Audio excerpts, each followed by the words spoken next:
Welcome back to Shenlong's Fitness Journal. I'm Shen, and today we're going over biomarkers.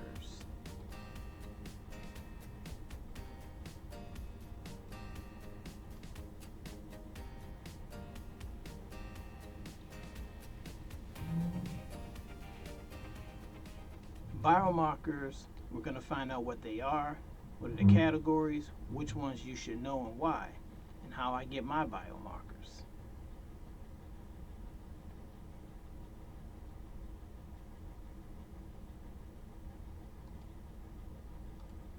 So, biomarkers are measurable signs that show how healthy or sick you are. Think of like blood components, vital signs like temperature and heart rate, and together they create a record of your body's overall health over time. Biomarker data can be used to improve your health by providing personal insights to help plan preventative strategies, to guide treatments, and enable continuous health monitoring, like with the CGM or continuous glucose monitor.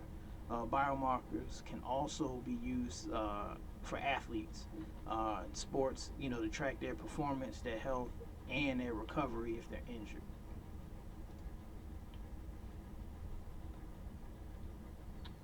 So there are four main biomarkers. You got molecular biomarkers, you got physiologic, histologic, and radiologic, or radiographic, I should say. We'll get into a little bit of those definitely. So basically, molecular biomarker is a particular molecule that's found in the blood, um, tissues, or fluids that gives clues about what's happening inside your body. But any metabolic issues, any viral issues, or how it's affecting you, any genetic issues that could be found in the tissue. Um, Doctors can then make decisions on how to treat it, or what's going on if they are treating it. So yeah, biomarkers, molecular biomarkers, definitely come in handy.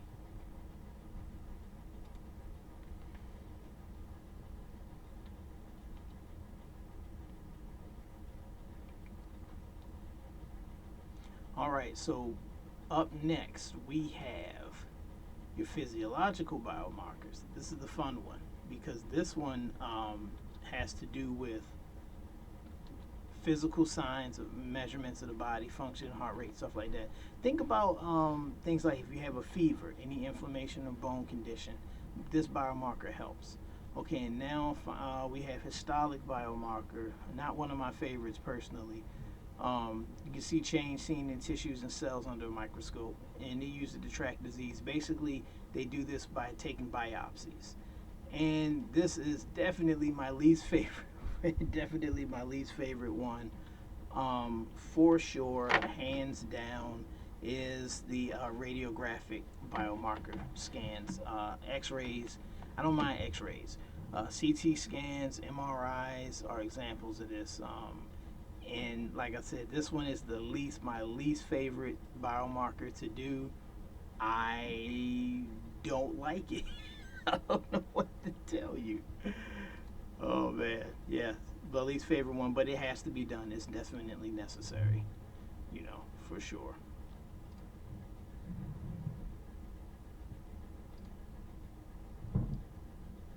All right, so now what we have here, we have A1C. So A1C, also known as hemoglobin, basically it tracks your sugar over time, like say in 3 months. Um, if you go, so it's usually done, like for me, it's usually done twice a year. Um, and when you go get your physical, the results will be available if you use an online portal, which I use. If not, you want to print. You definitely want to have a printout of that, because that definitely comes in handy for sure.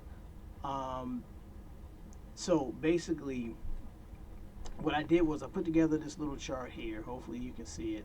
Let me get myself out of the way here.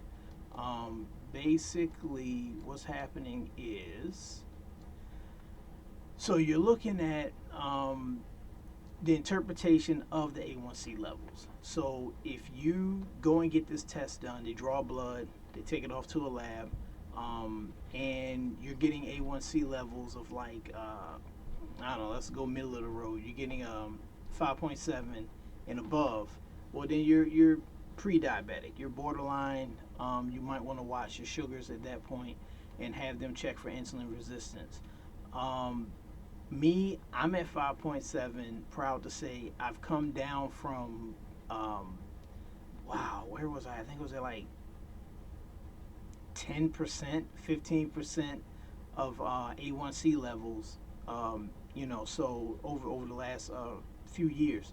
So basically, I've had a chance to knock that down using the techniques in the previous video. So check that out. Uh, Previous video, I went over some of the strategies I use. Anyway, in any event, so if you're in the pre-diabetic category, you're in that 5.7. I'm at like a 5.6 actually. So I'm right under. I'm borderline. I know I'm lower than that by now. But purpose of the test, of course, is to diagnose diabetes and pre-diabetes. Also to monitor if you are diabetic, type 1, type 2, you can monitor these things, keep an eye on what's going on with you metabolically. We don't want any negative things going on in your body associated with diabetes. So basically, this biomarker will allow you to keep an eye on your A1C levels, on your sugars, so you can avoid nephropathy, and avoid retinopathy, and any of the other bad things associated, nerve death, basically with diabetes. All right, so next we're getting into blood pressure.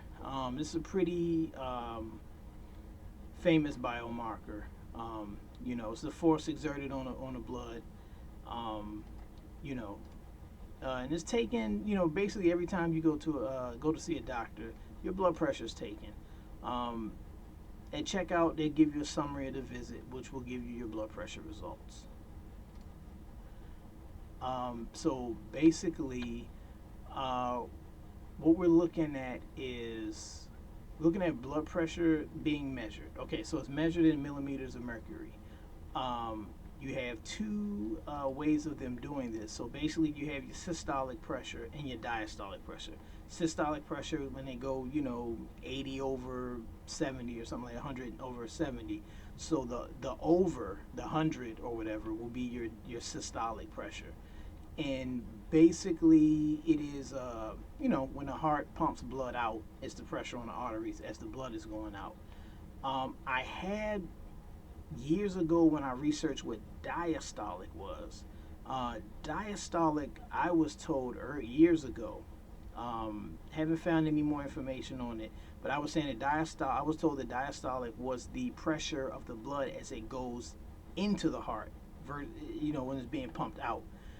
Maybe they've updated the information. Maybe they've updated the techniques. I will get back to you on that. Maybe drop a note in this video.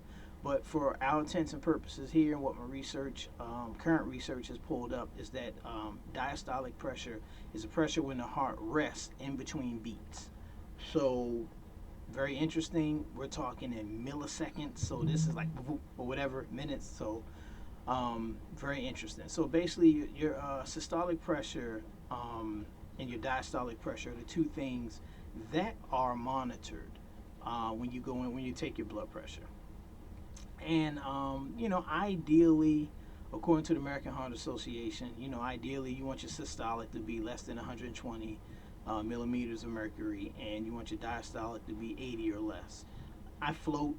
I'm usually between 120, maybe go up to 125, and for my systolic, my diastolic. It's up and down. It's usually 70, honestly. Usually 70, rarely goes up to 80 anymore.